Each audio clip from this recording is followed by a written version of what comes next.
तो हमारे elastic collision में बच्चों ड्राइव करके दो फॉर्मूले आए, ये देखिएगा v1 final velocity v1 m1 minus m2 u1 upon m1 plus m2 plus twice m2 u2 upon m1 plus m2, और v2 का हमारा फॉर्मूला आया twice m1 u1 upon m1 plus m2 plus m2 minus m1 u2 upon m1 plus m2। तो इन दोनों फॉर्मूलों में अब हमने क्या केस लेके चल रहे हैं, हम केस लेके चल रहे हैं कि b जो है वो रेस्ट में है, b रेस्ट में होने का मतलब है u2 0 है, राइट। तो अगर हम इन फॉर्मूले में u2 0 रख देते हैं, put u2 is equal to 0, u2 अगर हम 0 रख देते हैं तो v1 हमारे पास आ जाता है m1 minus m2 u1 upon m1 plus m2, और दूसरी टर्म तो 0 हो ही गई, जब हमने u2 0 रखा, ऐसे इसमें u2 0 रखेंगे तो ये बचेगा। तो हमारे पास v2 आ जाता है v2 is equal to twice m1 u1 upon m1 plus m2। ये फॉर्मूले हमारे हमें मिलेंगे अगर b रेस्ट में है यानी u2 0 है, राइट। अब इसमें हम तीन केस इसमें डिस्कस करेंगे। पहला, हम ये मान के चल रहे हैं कि m1 m2 बराबर है यानी m के बराबर है, ओके। यहाँ पे क्या होगा, जब m1 m2 बराबर हो जाएंगे तो ये टर्म तो 0 हो जाएगी, दैट मीन्स v1 हमारे पास क्या हो गया 0, और v2 हमारे पास क्या हो गया बच्चों, देखिए जब हमारे पास m बराबर है तो m प्लस m 2m से 2m कट गया, तो v2 कितना आ गया u1, यानी एक बार फिर हो गया कि वेलोसिटी आपस में बदल गई, जो रेस्ट था वो मोशन में आ गया, जो मोशन में था वो रेस्ट में आ गया, clear. v1 is equal to 0 और v2 is equal to u1 आपस में इंटरचेंज हो गए, क्लियर है। उसके बाद सेकंड केस हमारा देखिएगा, सेकंड केस में हम ये मान के चलते हैं कि m1 जो है वो m2 के कंपैरिजन में काफी बड़ा है, काफी भारी है, राइट।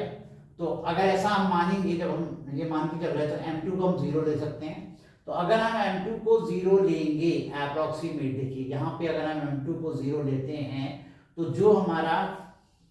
v1 होगा, m1 से m1 खत्म हो जाएगा, तो v1 जो होगा हमारा वो u1 के बराबर होगा, यानी कि जो भारी वाली चीज है, जो ए बॉल है वो इतनी भारी है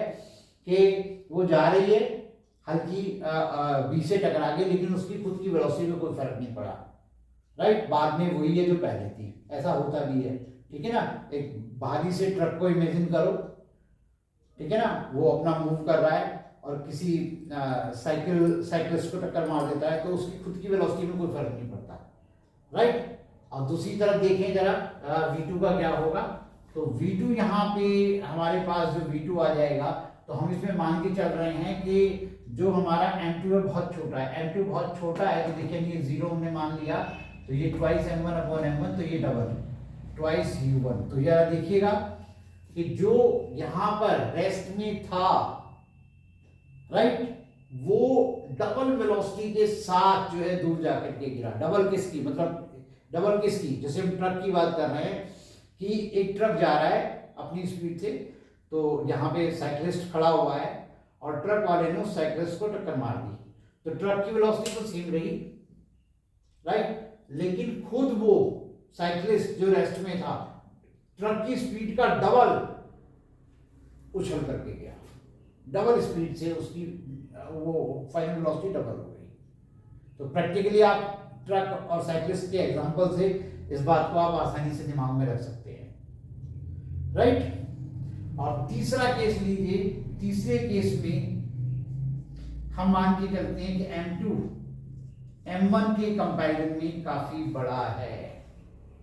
राइट। तब क्या होगा, देखिए अगर m2 काफी बड़ा है तो यहाँ देखिए m1 छोटा है, यानी m1 को हम 0 मान सकते हैं, तो यहाँ पे आप देख सकते हो v1 हमारे पास आ जाता है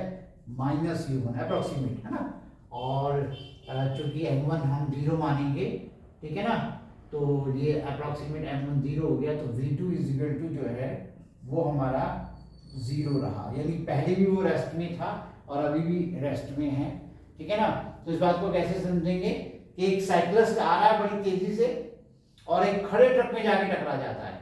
तो जो खड़ा हुआ ट्रक है उसकी वेलोसिटी में तो कोई चेंज नहीं हुआ, तो पहले भी खड़ा था अभी भी खड़ा हुआ है, लेकिन खुद वो जब उस ट्रक से टकराएगा तो जितनी वेलोसिटी से जाके टकराएगा उतनी वेलोसिटी से उछल के वापस आ जाएगा माइनस u1, राइट। तो इस तरीके से प्रैक्टिकली अगर आप सोचेंगे तो आपको कंसेप्ट ज़्यादा अच्छे से क्लियर होगा। ओके बच्चों।